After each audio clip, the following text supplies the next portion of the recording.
Okay, that should be working. Let me give it a little check.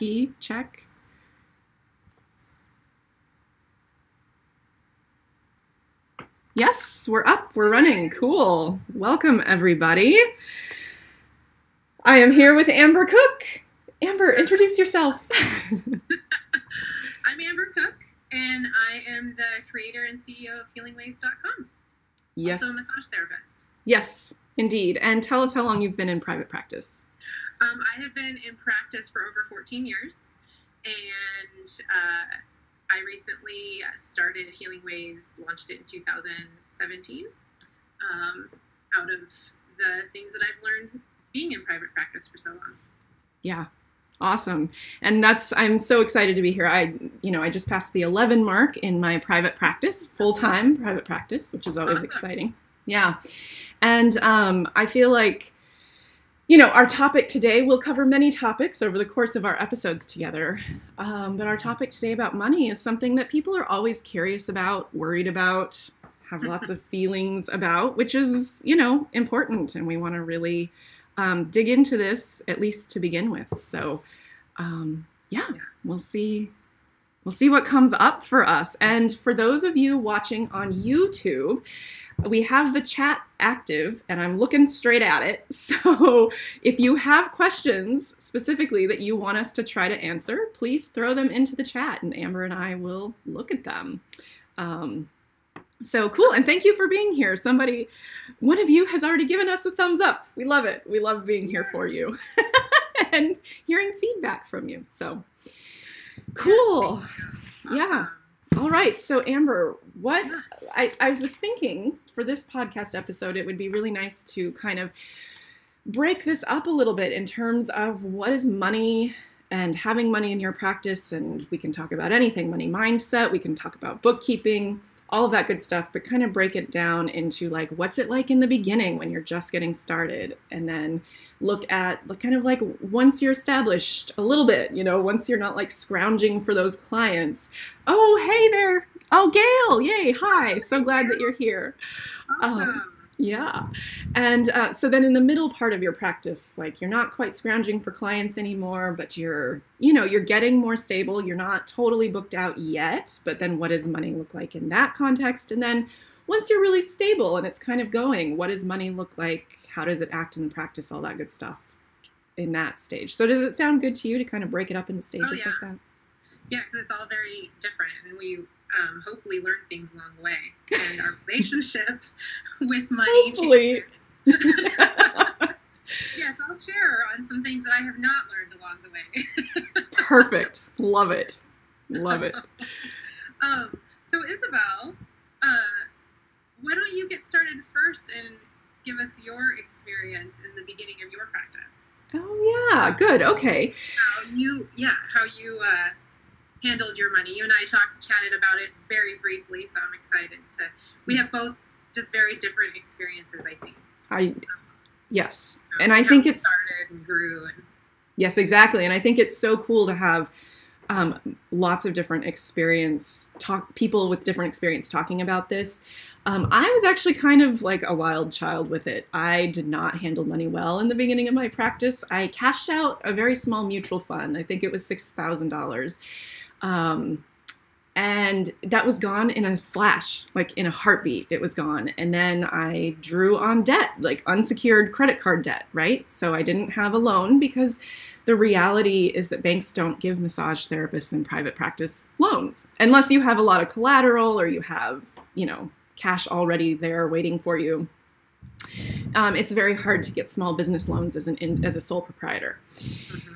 And so I used credit card debt. I already had at that point, I think something like $35,000, $40,000 of student debt from my undergrad degree that I was paying off. And then in probably the first 6 months, I added on another, $15,000 to $20,000 of credit card debt. It kept growing. And at about the 6-month mark, I was like, whoa, something's wrong here. Like, this is not working. I'm not able to pay for my life with my 4 clients a week, things like that. And I was not controlling costs. And so by the time I stopped, by the time the recession hit, I don't know, for anybody who lived through that, you probably remember, like, we all lost access to credit almost overnight. It was like the markets crashed and then nobody had access to credit anymore. And so those credit cards that I had been using to basically pay for my life as I was like fooling around in my business, you know, like I lost that and the rubber hit the road and I had to make a decision. Like, am I going to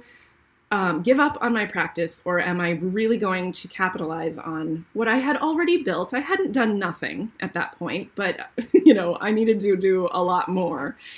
And I made the decision, like, yeah, I still don't want to work for somebody else. I want this to work for myself. And so then I really dug into the stuff that would actually grow my practice. And so by the time I stopped drawing on debt, in total, I was about $60,000 in debt. And that's a really scary amount of debt to have, right? And about especially starting out. Especially just starting out, right? Yeah. And I committed myself to paying it off. And I did, you know, with my full-time private practice over the years, I paid back every cent of that to my undergrad, to the credit cards, paid it all off. It is totally possible to do it. And in the process, I learned so much, right? I learned so much about how to spend money, not just in my personal life, but in my business life. Like how at one point, as I was flailing around, I dug myself into the debt even further, I had $600 in my bank account, had to borrow $400 from my mom to get on this $1,000 coaching call, a single call for $1,000, because I totally thought this was going to change my life. And it was a total disaster. It was a muted call. Nobody was able to ask questions. We just listened to the person giving the call the entire time. And it taught me two things. One, I have to learn to make better decisions about how I spend money in my business, where I put that money. And two, I'm really committed to my business. Like, that was a crazy thing to do, but it showed me how committed I was to making this happen, right? So I took those two things really seriously. And I took the fact that I was broke really seriously. And I took the fact that I wanted this to work really seriously. And from then on out, I really started treating money differently. I grew my practice. I went from like $15,000, making $15,000 in my first full year that I was actually trying to really make it work. So 6 months I sat on my butt, and then the next year I made like $15,000 in my practice. And then the year after that, it started doubling, like $30K and more just with my private practice, right? So that's no other form of income. And from there, it just kept going up. Mm-hmm. So that was my experience in the beginning of my practice, and I wouldn't recommend doing it that way. And I know you did it a different way. So tell us how you did it. Well, it was very different. We had different, very different. We were different parts of our life. I actually was a single parent when I went to massage school and started my practice, which before I even had my license, I had already rented a space because I just knew that I wouldn't work for anybody else. That was not why I became a massage therapist. Hear, hear. Yeah, exactly. It was like, I have this amazing skill now that if I can learn the business side of stuff, I can work for myself. And I'm actually kind of a lifelong entrepreneur, so it fit perfectly. And helper. So the career was amazing. But anyway, so I was so poor when I started out. I had student loan debt. I had been working part-time during massage school and had no money to start a business. So but because I'd been a single parent at that point, I think for 7 years or 8, I was pretty good at handling money, really responsible with it. And so I didn't really spend money at first. If I did spend anything, I used my very meager massage income at the time. For many months, I had 1 or 2 clients. Mm-hmm. And that paid for my rent on my place. And if I did spend money, it was mostly on CEUs to learn more modalities at that point. You get out of school, they don't really teach you much about the business side, and you have these great skills, but you want to get more. And they kind of teach you that, the more specialized you get and the more you learn as far as modalities, that's how you're going to succeed. So I believe that, And the little bit of extra money I had usually went to learning more modalities. So I was really good in the beginning. I didn't pick up any debt. I just really budgeted. I, at the time, didn't have a lot of online stuff going on. It was before that became such a big thing. So just in a book, I budgeted. I kept track of every receipt. It was just, super organized. My dad is actually a tax guy, so he kind of kept me on task. Lucky you. That's so nice to have. Exactly. He was just like, make sure you're doing this, and also learned right in the beginning to just take every expense deduction possible. Yes. Like, just, there's so much of our business that is an expense that can be taken off of our tax liability. So I learned that early in the beginning. That was super helpful. Back to frugality, I took every kind of free thing I could. Just anything that might help my practice, whether on the business side, modality side, if it was free. I took it, and we'll get back to that. Yes, we see Gypsy Love. We see your comment. We'll get to it. And I bought used sheets. I did not decorate my office very much. It was just very minimal. I had all these colleagues that were spending money on all this stuff, and to me, it wasn't there, and I wasn't going to rack up the debt yet. Later in my story. And so I think I started out very responsible. My first year, I did work part-time at a chiropractor and a spa, and I think in my own practice, my first couple years, it was somewhere in the ballpark of like 11,000, and I think 17,000, 11,000 the first year, 17 the second. So, okay. Mm-hmm. Not a livable wage even back then, right? But it was something. Yeah. So let's get to the questions. Yeah, we love that you guys are asking questions. Thanks so much. Cool.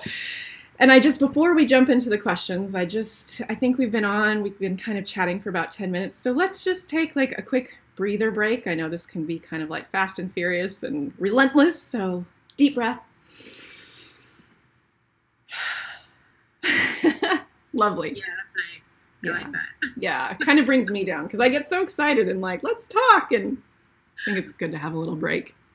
I agree. Good. And you and I together. I know. We can be a lot, which is why we're here. I'm so excited. Very good.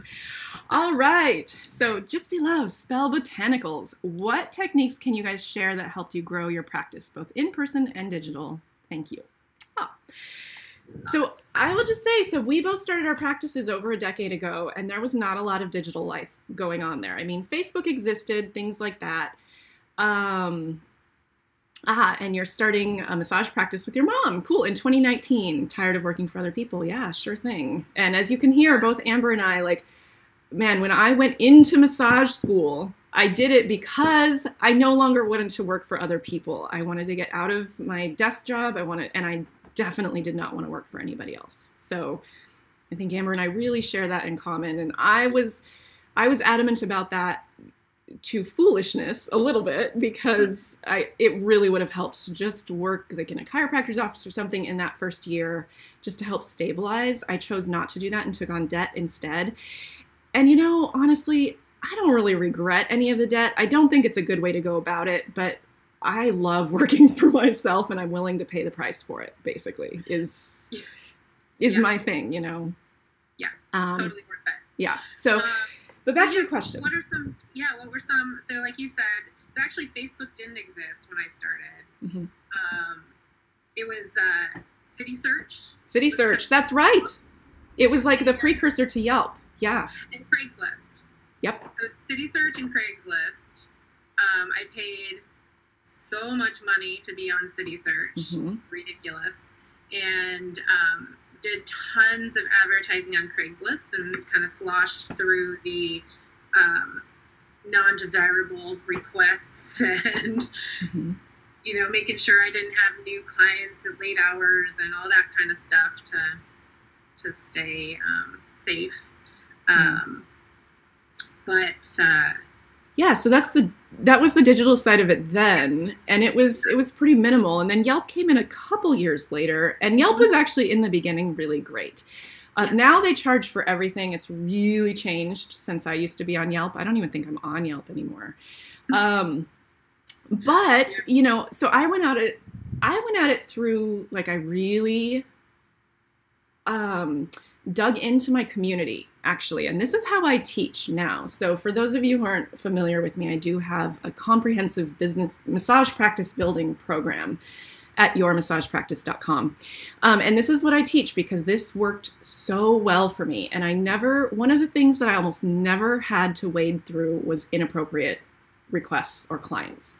I had like maybe 2 calls in all of my career.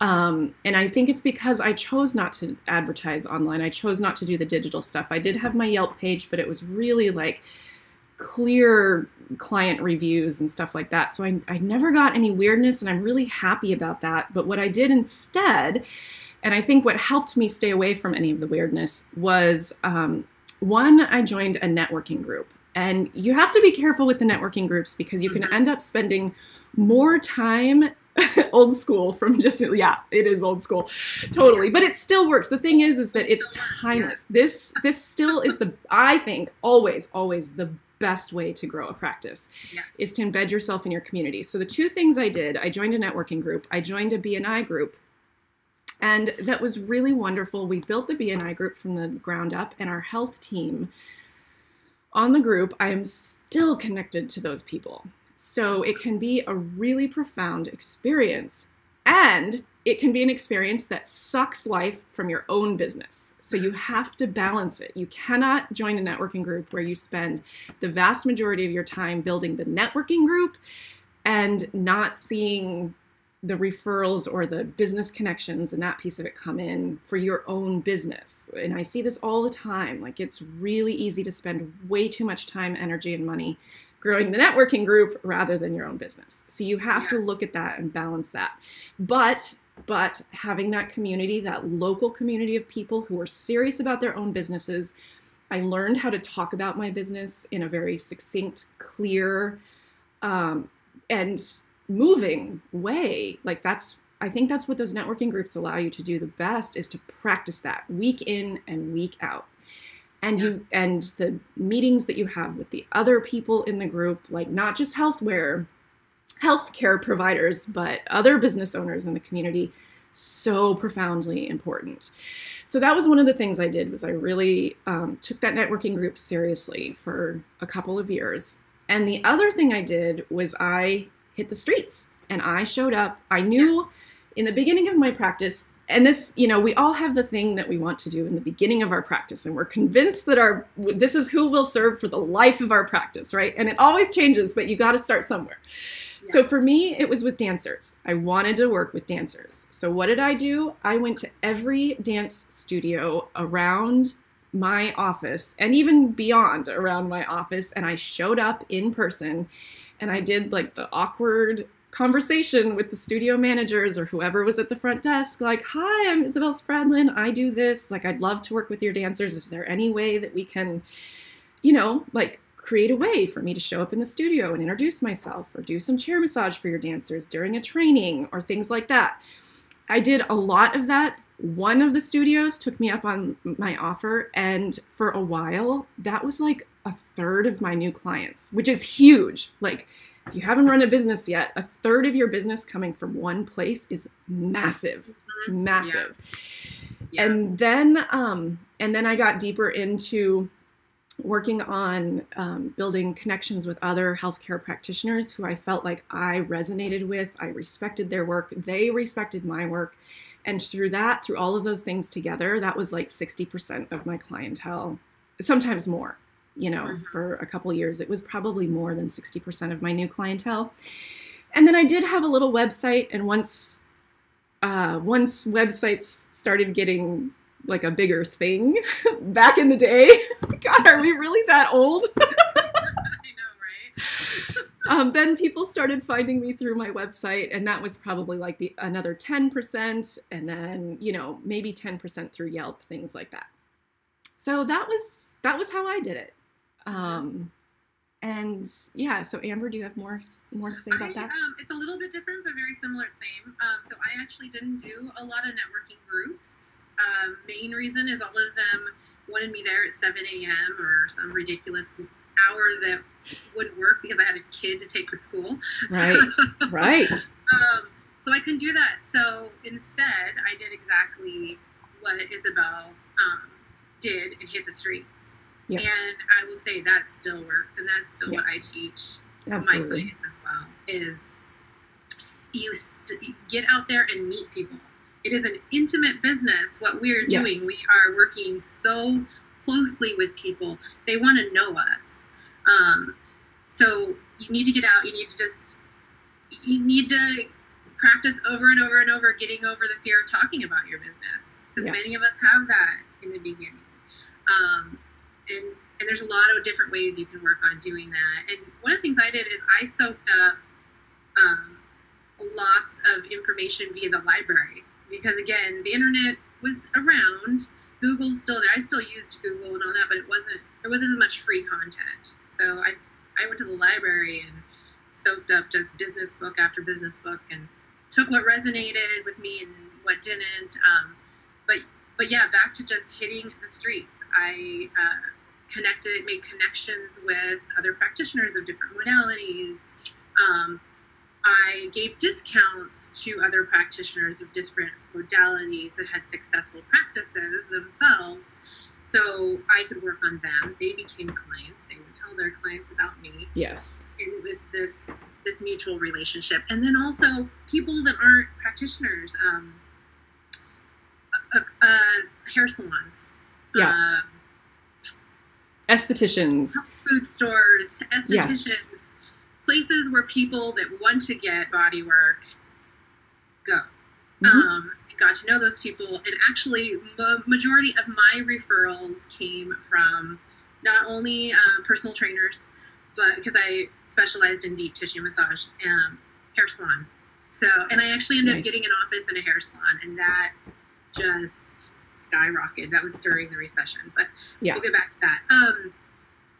So yes, Gypsy Love, old school.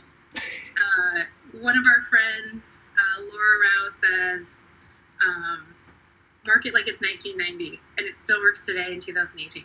So. And it's so true. We can get so distracted with the online stuff, and not that there's not good stuff there occasionally, but man, I see people trying to fit themselves into something that's not totally intuitive to them, not totally comfortable to them, and you can waste a huge amount of time and money and effort on stuff that is really like hit or miss, you know. But getting out there, being face to face with people, I'm a super duper introvert, so it is uncomfortable, but it is worth it. I mean, this is part of owning a business, right? You're gonna be uncomfortable, so just get used to it. Yes, totally. Yeah. That you will sometimes never get over the uncomfortableness. People will often say to me, it's like my husband, when we first got together, he was like, I'm just blown away at how confident you are talking about your business to people. I'm like, I'm glad it seems that way. Yes, exactly. Because inside, I'm still shaking. Yes, absolutely. Absolutely. Yeah. So yeah, lots of ways. The internet does serve a purpose, though. I mean, that's why I have Healing Ways. I do believe we need the visibility online. That's a place where people can research us when they find out about us. Yeah. More than likely through someone else. Exactly. They get online, they Google your name, they find out all the stuff about you. So yeah, very cool. So I just want to give a shout. Oh yeah, sorry. Yeah, go ahead. I just want to give a shout out to all of our comments. This is so cool.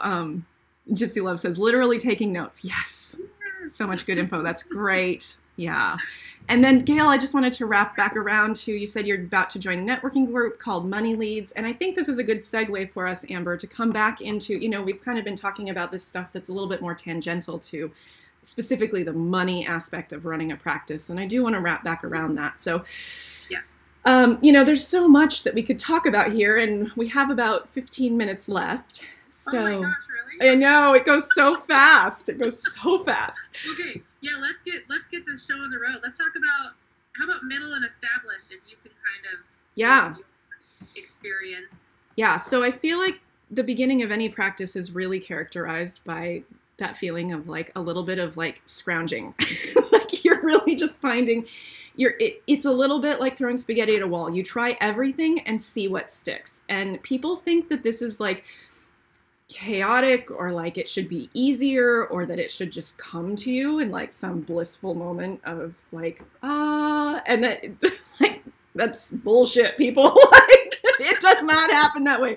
You have to try lots of stuff to see what's going to work for your practice, right? So and try stuff that we are talking about. Our practices are full and thriving. They have been for a long time.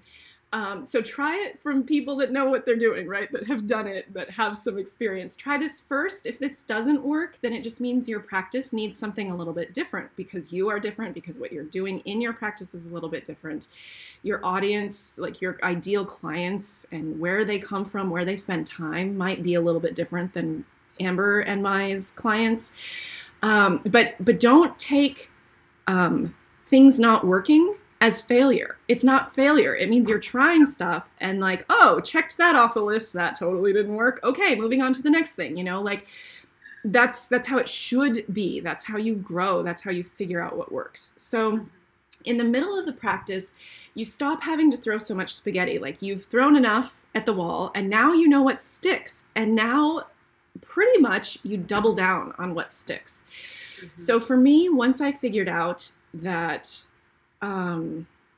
being in the networking group was powerful, and the things that I needed to learn from it, learning to talk about my business in a succinct way, learning to tell stories, meaningful stories about my business or my clients, or how my clients benefit from my work, or how I benefit from working with my clients, or how I can help other people, learning to look at my practice from all of those different angles, getting to practice saying those things out loud in a group of people, and getting to practice that over and over again. At some point, like you master the skill, right? So in the middle part of your practice, you've mastered a lot of these skills that you will take with you now, and you'll use them in ways that are even more effective. So at some point, it became clear to me that the networking group, while powerful and wonderful, and I was so grateful to it, was taking too much of my time, and I needed to take what I had learned and put it into play in other places.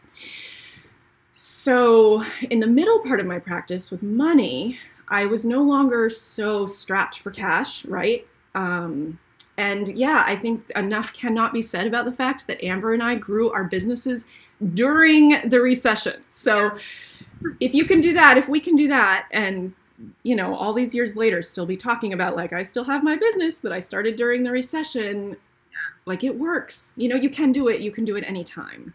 And it's harder in some times than others, and that was definitely probably the hardest time we could have picked to grow a business. Yeah. But it worked. And so with money, it starts to get easier, and you start to feel a lot of that initial stress easing. So for me, in the beginning of my practice, I knew that I only wanted to work injury recovery.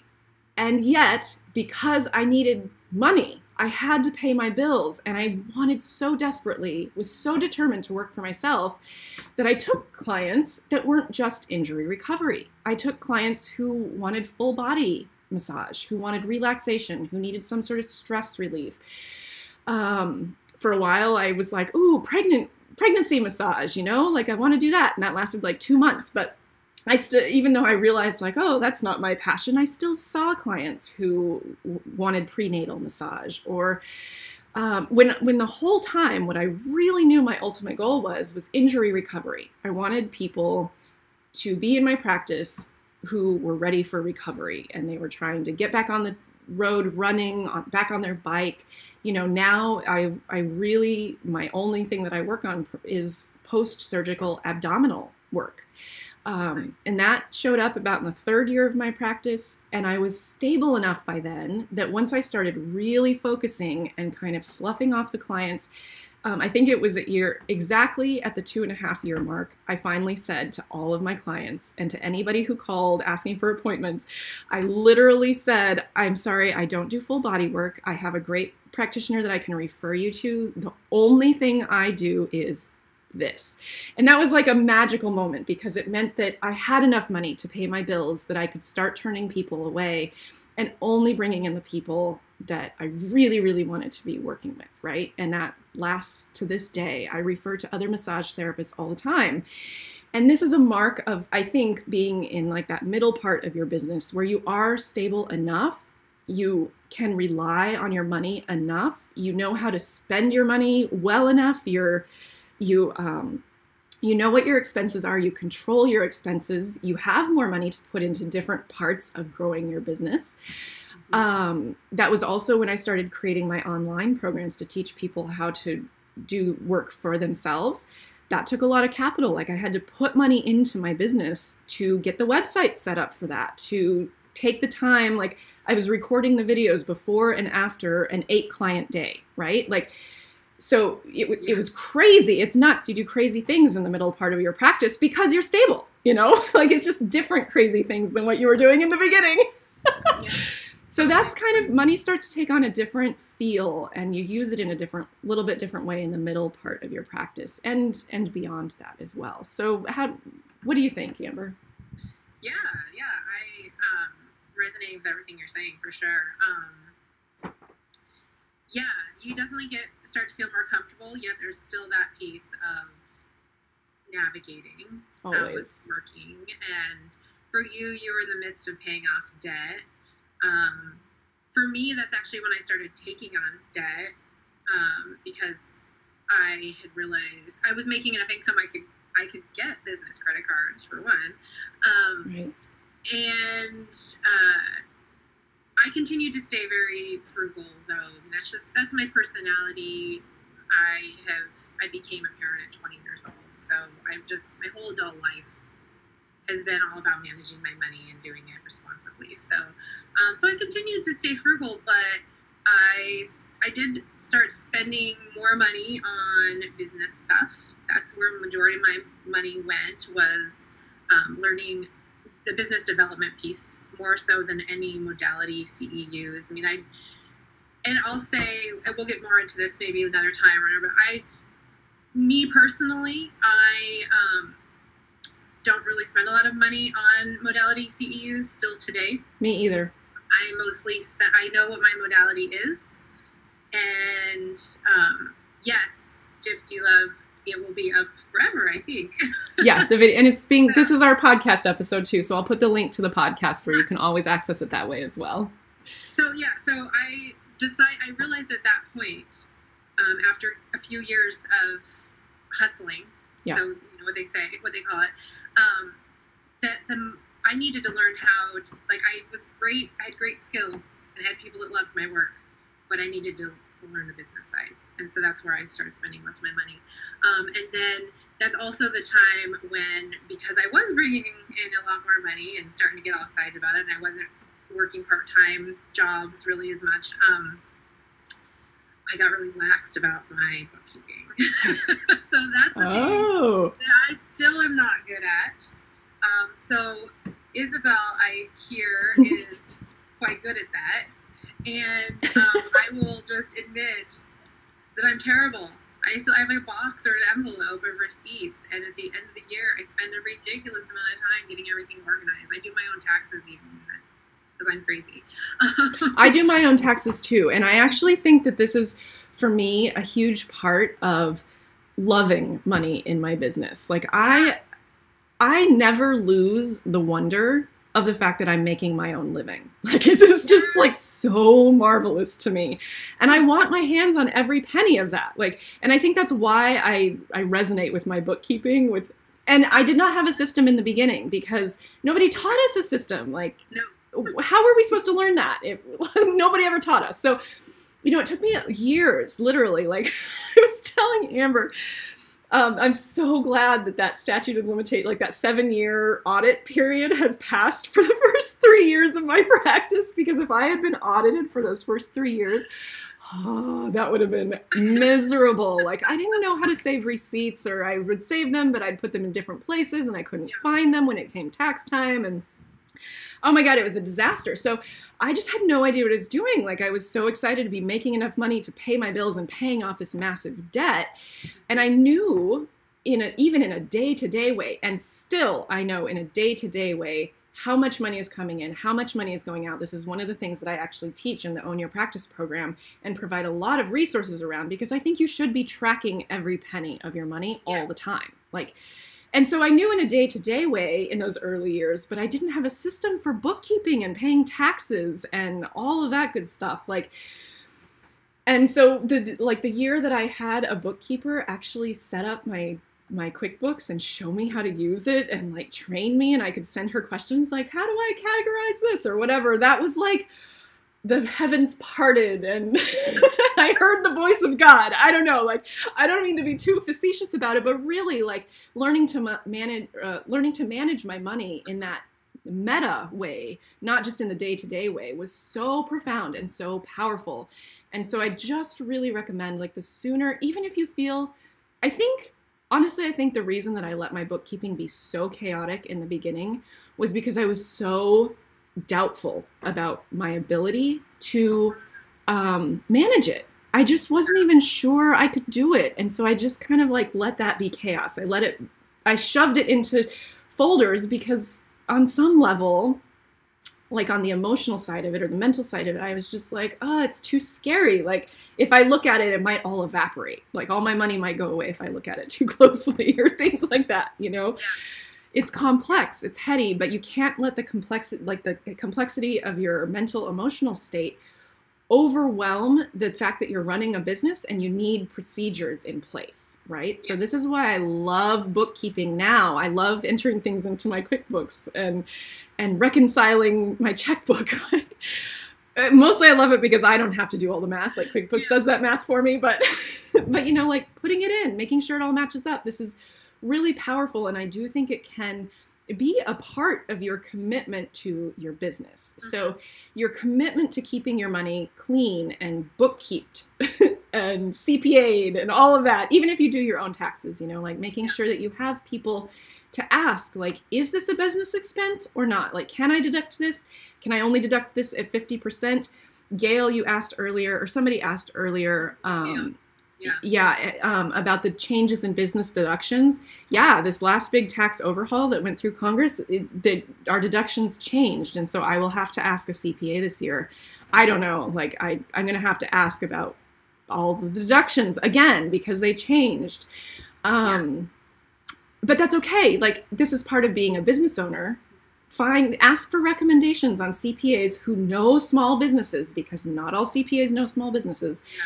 Who know small businesses and can give you actual, real, true advice, right? So this is a huge part of managing money, is not being able to do it all yourself, but to know who to ask when you don't know what to do, right? Yeah, definitely. That's all aspects of business, for sure. Yeah, and I commend Isabel on how organized she is. I feel totally opposite, except that I know exactly how much is coming in. And I don't know about you, Isabel, but do you have a yearly income that stays pretty set now? In my practice, it's pretty predictable. Yeah, keep on practice, because our other businesses are still in infancy. Right, exactly. All different stages, but I'm the same way. Like 8 years ago or so, like, that was towards the middle-ish of my practice. I know how I have a steady income. Yeah. It is not true that you have to have income that's all over the place. Right. When you're a sole proprietor or a solo practitioner or independent practitioner, all the things that we are called. It is not true. You can have I know exactly how much money I'm going to make each month, each year, and it stays steady unless I change my schedule, which I do, and then I know how it's going to fluctuate. And you make exceptions for vacation time, right? So in the established part of your career, you can take vacation time. Yes. You can save money. Maybe you did that in the middle of your career. I'm feeling like you probably did that in the middle. It took me to the established part before I could save. That was also the part where I waited till the established piece to start paying off my debt. Oh, which okay. I did completely. Yay! Yeah, except then I started healing ways, and it changes the equation again. Yeah. New debt load, but yeah. So everything that Isabel said. But I would recommend doing it more like Isabel. I think that there's something inside of me, the rebel inside of me, that's just no. Well, and it doesn't make it easy. I definitely create more work for myself in the end. And I mean, I am meticulous about, I take the deductions, I keep the receipts. I use TurboTax. That really helps me. And then I get help from, I know some CPAs, and my dad does taxes. So, although I do it myself, he doesn't have a hand in that. But I ask other people questions, just like Isabel said. So, again, I will recommend, if you can get started and in the habit of doing it more like Isabel. Yeah, and I would recommend that. Yeah, it seems tangential and it seems scary. Like sometimes I do know that this comes up for people, that looking at your money, especially if you are not making enough money yet, it makes it seem overwhelming. Like, I know I'm not making enough money, so why would I itemize all the money that I'm not making? Basically, that's what it kind of feels like, right? But there is power in knowing your money. I mean, the more you ignore it, the more shadow it creates. I know that's kind of like esoteric. Like, what do I mean by that? What do I mean by shadow? The more you ignore your money, the more likely you are to make mistakes. I think that's the crux of it. And as business owners, as a massage therapist, if you're working for somebody else, most of your mistakes are going to be on like the client relationship front, or you didn't negotiate this contract with your employer in the way that you wish you had, and now you have to go back and fix that. And but when you're running your own business, mistakes, while fixable, most mistakes are fixable, right? Within a client relationship or in any other part of your business. Yeah. But when you make a mistake with money, if you don't look at that right away and kind of really take it seriously, which I'm not saying like castigate yourself. I'm not saying beat yourself up for making a mistake with money. Let's take that $1,000 that I spent on that ridiculous coaching call. Like, that was a massive mistake that I realized pretty much 15 minutes into that call. And I was like, oh my God, what did I just do? Like, that's rough. But I wasn't so embarrassed by the mistake. I wasn't so like, oh, what did I do? That I couldn't look at it and be like, oh, yeah, so this is not all negative. I didn't get what I needed out of that call, but now I know what to look for going forward. I know how to not spend money on that, hopefully, going forward, and how to put it into the places that actually do grow my business going forward. Yep. So ignoring your money because you don't have enough of it in your practice is not a good strategy. That's not a strategy. I mean, it is a strategy. It's a defensive strategy, I think. And that's okay. We're all human. We all do weird things like that. Like, that's just what it is to be human. Be human.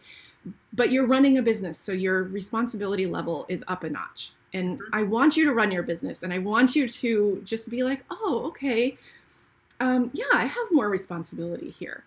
All right. You know what? I can grapple with that, because the reality is you can deal with this. We can all deal with it. Amber and I did not start out as experts. We did not start out knowing how to do all of this. We figured it out, and you will figure it out too. And that's why you're here, right? Is to get some help with that, to get some, hopefully, inspiration that it can be done, but also hopefully not to remake all of the mistakes that we made. Yeah, exactly. So, yeah. Awesome. And love money, love making money. It's totally okay and totally necessary for your practice. Yes. And so along with loving it and wanting to make it, managing it is how you're going to continue to keep it and That's right. And love it more. I think managing it correctly is going to help you love it more. It's just going to help your relationship with it. And when it's important. Yeah. And when you manage it correctly, it shows you things. This is the thing. If you ignore your money, you can't learn from what it's telling you, because believe me, because I've gone through this with my students time and time again. I say, where is your money coming from? What streams, like what referral sources, where is your money coming from? And when I ask them off the cuff, they say very seriously, very convinced, it's coming from here and here and here. And I say, okay, that's great. That sounds good. Now what I want you to do is actually go back through, itemize everything, and come back next week and tell me what your numbers say. What do the numbers actually say? Where is that money coming from? And to a person, every student of mine that has done this exercise has come back and been like, I had no idea that most of my money was coming from this place. I thought it was coming from this place. In terms of referral partners or referral sources, or they think it's coming from Google and it's really coming from this doctor who's been referring to them, or whatever, like your money, where it's coming from, when you are tracking it, when you are tracking your money seriously, it shows you things and it tells you where to put your energy or where to stop putting your energy, or, it tells you things. So it's super powerful, not just as like money, yay, but as an indicator, right? Yeah, so definitely. Anyway. Yeah, and I just want to add one last piece to that. You mentioned QuickBooks, which I think every business owner should have. It's a very valuable tool. They offer free resources on how to use it if you don't have the funds to pay for somebody to help you set it up. It's a great way to manage your money. And then there's an app or a website I've always used for a long time called everydollar.com. It helps you budget, because managing the money and budgeting the money, and everydollar.com is completely free if you just use the basic one. Kind of helps you look at how much money you have and be very realistic about it. And you can even use it as like a dream budget. This is how much I want to make in my practice next year. There's a lot of different ways you can use it. So lots of tools out there. Yes. Free and some paid. QuickBooks is actually not very expensive. So go get it. Yeah. Thank you so much for listing those tools, Amber. I'm so glad. Yes. Okay. Thank you to our watchers and our commenters. Oh my goodness, it's been so great to be with you here today. Yes, it has. And thank you, Gail. Thank you, Gypsy Love. I'm glad that we're inspiring, because that's what we want to do. We want to use our challenges, our learning experiences to help inspire you to be better. So absolutely. So we'll see you next month for our next episode, where I think we're first Fridays of the month is kind of what we have on the books now. We'll keep you updated. Check out Healing Waze, healingwaze.com, to find out more about Amber and what she's up to. Of course, I, Isabel, am at yourmassagepractice.com, and we're so glad to be here with you.